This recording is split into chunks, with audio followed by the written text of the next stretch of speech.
ஹே மக்களே, எல்லோரும் எப்படி இருக்கீங்க? நான் கொஞ்சம் நல்லா இல்லைங்க. ஒரு 1 வீக்காக ரொம்ப கோல்டு ஃபீவரமாக இருக்குது. என்னன்னு தெரில. எனக்காண்டி கொஞ்சம் ப்ரேயர் பண்ணிக்கோங்க. அன்றைக்கி பார்த்திங்கன்னா நாங்கள் ஃப்ளேயர் கொடுக்கறதுக்காண்டி நம்ம வண்ணாரப்பேட்டை அந்த சென்னை சில்ஸ்க்கு ஏத்தாப்பில் ரோடு போதுலாங்க, அதுக்குள்ளே வந்துட்டு போயிருந்தோம். அங்கே ஒரு கோயில் இருக்குது, ஒரு ஹிந்து கோயில் இருக்குது. ஸோ அங்கே போயிருந்தோம். அதை ஒட்டினாப்பில் பார்த்திங்கன்னா நம்ம தாமிரபரணி ஆறு ஓடுது. அங்கே கீழே ஒரு கோயில் இருக்குது, முருகர் கோயிலோ சம்திங் ஏதோ சொன்னாங்க. எனக்கு நேம் தெரியல. நேம் தெரிஞ்சால் மறக்காமல் கமெண்ட் பண்ணுங்கள். அது கீழே ஒட்டினாப்பில் பார்த்திங்கன்னா தாமிரபரணியோட ஆற்று அந்த இது போயிட்டுருக்கு. ஸோ இந்த ஃபயர் சர்வீஸ்லேருந்துலாம் வந்துட்டு ஒரு 2 வேன் வந்துச்சு. நாங்கள் மேலே நிற்கும்போது 2 வேன் கீழே போச்சு. ஸோ வேறு ஏதோ பிடிச்சிட்டோம் அப்படி தான் நினச்சோம். அதுக்கப்புறம் அவங்க பக்கத்தில் இருக்கவங்க போலீஸ்கிட்ட கேட்கும்போது தான் சொன்னாங்க, சுழலுக்குள்ளே ஒரு ஆள் மாட்டிக்கிட்டாங்க அப்படின்னு. கேட்கவே ரொம்ப கஷ்டமாக இருந்துச்சு. அதுவும் வந்துட்டு எப்படின்னா தச்சமையாக குளிக்க வந்திருக்காங்க. ஆக்சுவலி அங்கே சுழல் இருக்குங்கிறது எல்லாருக்குமே தெரிஞ்சிருக்கு. ஏன்னா இப்போது ரீசெண்டாக வந்த வெள்ளத்தில் வந்துட்டு அந்த இடம் வந்துட்டு என்னென்னா கொஞ்சம் சுழல் மாதிரி மாறி இருக்குது அப்படின்னு சொன்னாங்க சுற்றி இருக்கிறவங்க.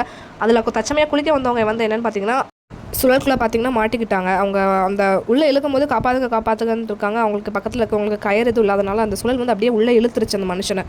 அந்த ஒன்றே நான் கேட்குறேன், அவங்களுக்கு வந்து உள்ளூர்காரங்க தான் அப்படிங்கிறாங்க. ஸோ உள்ளூரில் இருந்துட்டு எல்லா டீட்டெயில்ஸும் தெரியுது. அங்கே சுழல் இருக்குது, இந்த பாலத்துக்கு அடியில் ஒரு சுழல் இருக்குது அப்படிங்கிறாங்க. உள்ளூரில் இருக்கிறீங்க, உங்களுக்கு எல்லா டீட்டெயில்ஸும் தெரியுது. நீங்கள் எதுக்கு திருப்பி அந்த தப்பு போய் பண்ணுறீங்க?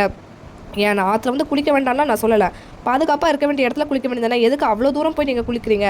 வீட்டில் தண்ணி வசதி இருக்குது, பாத்ரூம் இருக்குது, எல்லாமே இருக்குது. அப்போ நீங்கள் வீட்டில் குளிக்கலாமே. உங்கள் வீட்டில் உங்கள் நம்பி தான் இருக்கிறாங்க. உங்கள் வீட்டில் எத்தனை பசங்களோ அதெல்லாம் எனக்கு எந்த டீட்டெயில்ஸ் எதுவுமே தெரியல, எத்தனை பசங்களோ என்னமோ. ஆனால் உங்கள் வீட்டில் உங்களை நம்பி தான் இருப்பாங்க. இப்போ அந்த நியூஸ் கேட்டோன்னா கண்டிப்பாக அவங்களுக்கு ஒரு ஷாக்கிங்காக தானே இருக்கும். உங்களால் அதை அக்செப்ட் பண்ணிக்க முடியாது தானே இருக்கும்.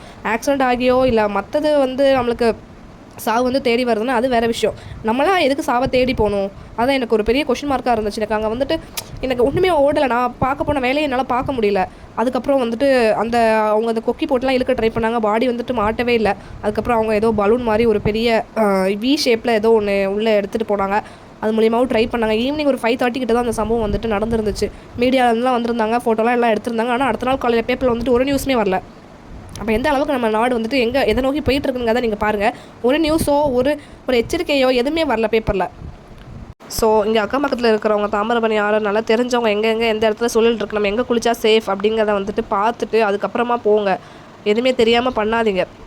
அந்த வெளியூர்லேருந்து வரவங்களுக்குலாம் தெரியாது எந்த இடத்துல சுழல் இருக்குது, எந்த இடத்துல ஆழம் இருக்குது அப்படின்னு தெரியாது. ஒரு ப்ராப்பராக ஒரு கைட்லைன்ஸ் இல்லாமல் நீங்கள் வந்துட்டு இந்த மாதிரி ஒரு சம்பவத்தில் ஈடுபடாதீங்க. ஏன்னா வந்துட்டு ரொம்ப கஷ்டமாக இருக்கவங்க சொன்னாங்க, இதோட 6வது பாடி வந்துட்டு உள்ளே மாட்டுது அப்படின்னு சொன்னாங்க. நான் கேட்கும்போது ஐயோ ஏன் இப்படி பண்ணுறாங்க, ஏன் நம்மளே சாவத்தேடி ஏன் நம்ம போகணும், நீங்கள் குளிங்க நல்லா பண்ணுங்கள், அதெல்லாம் நாங்கள் எதுவுமே சொல்ல. ஆனால் உங்கள் உயிரை வந்துட்டு பார்த்துக்கோங்க. நம்ம வீட்டில் இருக்கிறாங்க. அதனால் ப்ளீஸ் இந்த மாதிரி சம்பவத்துலலாம் யாரும் ஈடுபாடு காட்டாதீங்க அவ்வளோவா.